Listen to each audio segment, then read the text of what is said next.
오늘 우리가 함께 깊이 들여다볼 이야기는 바로 목재봉 목사님의 설교 나귀를 타신 겸손의 왕입니다. 신약 성경 마태복음 21장 1절부터 11절 말씀을 가지고 그 속에 숨겨진 놀라운 의미들을 한번 파헤쳐 보겠습니다. 자, 먼저 이 말부터 시작해 볼까요? 통하지 않으면 통하다. 동의보감에 나오는 아주 유명한 말이죠. 우리 몸에 기와 혈이 꽉 막히면 어떻게 되죠? 바로 아프잖아요. 이게 비단 우리 몸에만 해당되는 얘기는 아닐 겁니다. 네, 맞습니다. 이 원리가요, 바로 우리의 신앙생활에도 똑같이 적용됩니다. 하나님하고 뭔가 소통이 꽉 막힌 것 같고 그 마음을 도무지 알 수 없을 때 우리 영혼도 똑같이 아파요. 오늘 우리가 들여다볼 이야기가 바로 이 거대한 불통, 이 막힘의 현장에서부터 시작됩니다. 자, 이제 우리는 예수님의 생애 마지막 주 예루살렘으로 입성하시는 바로 그 역사적인 장면으로 들어가 봅니다. 겉으로 보기에는요, 와, 정말 대단한 환영 인파가 몰린 그야말로 축제 분위기거든요. 그런데 말이죠, 이 화려한 환호성도에는요, 아주 깊고도 슬픈 오해와 단절이 숨어 있었습니다. 성경을 쓴 마태가 이 소통의 단절을 정말 기가 막히게 단어 하나로 딱 꼬집어내는데요. 원래 평화의 도시라는 뜻을 가진 이름이 예루살렘이잖아요. 그런데 마태는 일부러 당시 이방인들이 조롱조로 부르던 예루솔로마라는 표현을 썼어요. 이게 뭘 의미할까요? 평화라고? 웃기지 마. 이런 뉘앙스인 거죠.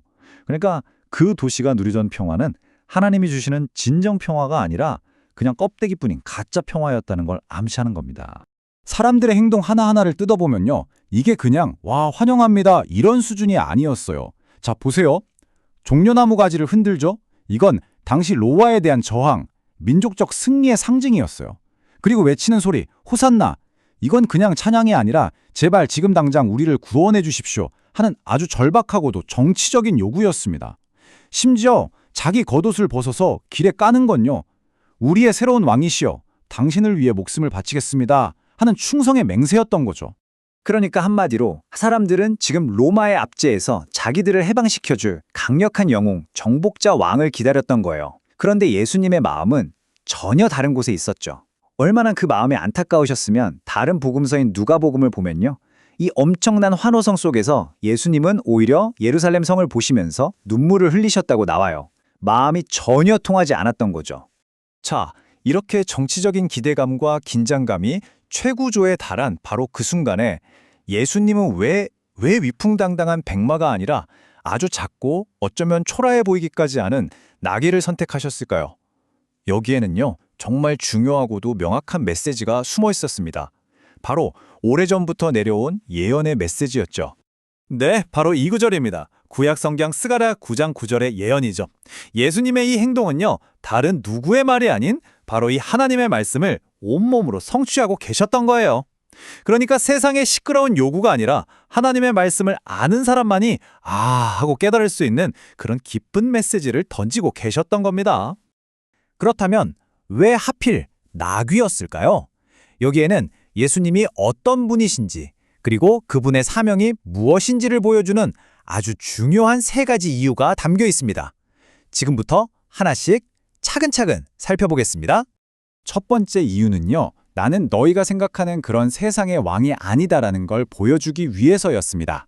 고대 사회에서 왕이 말을 타고 성에 들어온다? 이건 이제 전쟁 시작이다 라는 선포였어요. 정복의 상징이었죠. 하지만 나귀는 정반대였습니다. 나귀를 탄 지도자는 나는 평화를 가져왔다는 사인이었죠.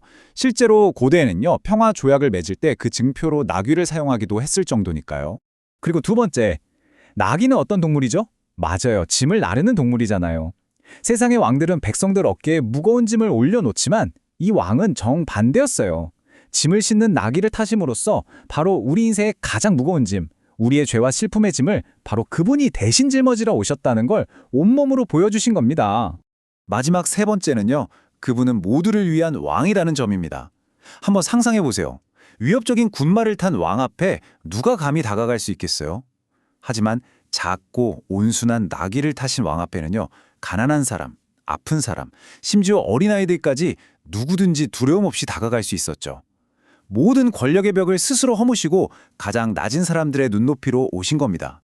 자, 그런데 여기서 이야기가 끝나지 않습니다. 한 걸음만 더 깊이 들어가 볼게요.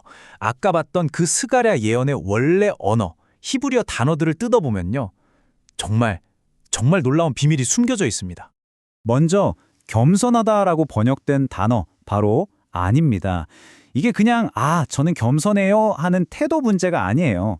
아니의 진짜 뜻은 나는 스스로 아무것도 할 수 없습니다. 그래서 오직 하나님만 바라봅니다 하는 존재의 상태를 말하는 거예요. 그러니까 이 왕의 힘은 자기 자신에게서 나오는 게 아니라 하나님과 완벽하게 통하고 있는 그 연결에서 나온다는 거죠. 그리고 진짜 소름 돋는 부분은 바로 이 다음 단어입니다.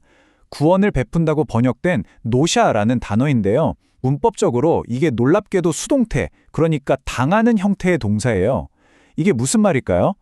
이 왕이 자기 힘으로 막 칼 휘두르면서 구원을 쟁취하는 게 아니라는 거예요. 오히려 그 반대입니다. 아버지 하나님께 철저히 순종해서 죽음까지 당하시고 그 결과 하나님으로부터 구원을 선물로 받게 된 자가 되어서 바로 그 받은 구원을 우리에게 흘려보내주신다는 정말 놀라운 역설이 여기에 담겨 있는 겁니다. 세상이 말하는 힘과 하나님이 보여주신 이 겸손. 이 둘의 차이가 정말 극명하게 드러나죠. 이 놀라운 원리가 과연 오늘 우리에게는 어떤 의미가 있을까요? 두 가지 이야기를 통해 한번 생각해 보겠습니다. 우리는 흔히 이런 이미지를 동경하죠. 바로 알프스를 넘는 나폴레온 그림처럼 멋진 백마를 타고 세상을 호령하는 영웅의 모습. 세상은 이런 힘을 찬양하고 스스로를 강하고 위대하게 포장하려고 애를 씁니다.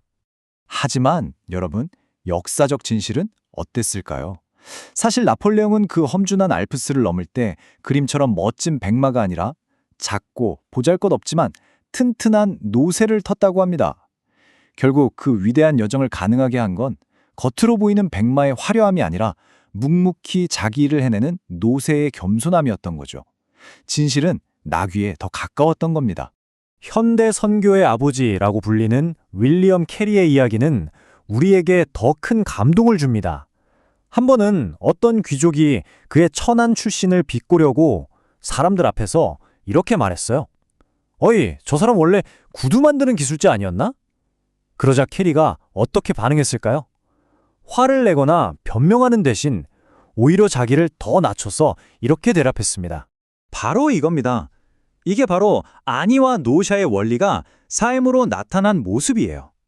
윌리엄 캐리는 저는 그저 낡은 구두나 깃던 사람입니다 하고 자신의 낮아짐, 즉 아니의 상태를 온전히 인정했어요. 바로 그랬기 때문에 하나님은 그를 한 대륙을 구원하는 노샤, 즉 구원을 받은 자, 구원의 통로로 사용하실 수 있었던 겁니다.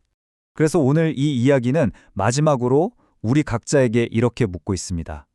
당신은 지금 어떤 왕을 기다리고 있나요?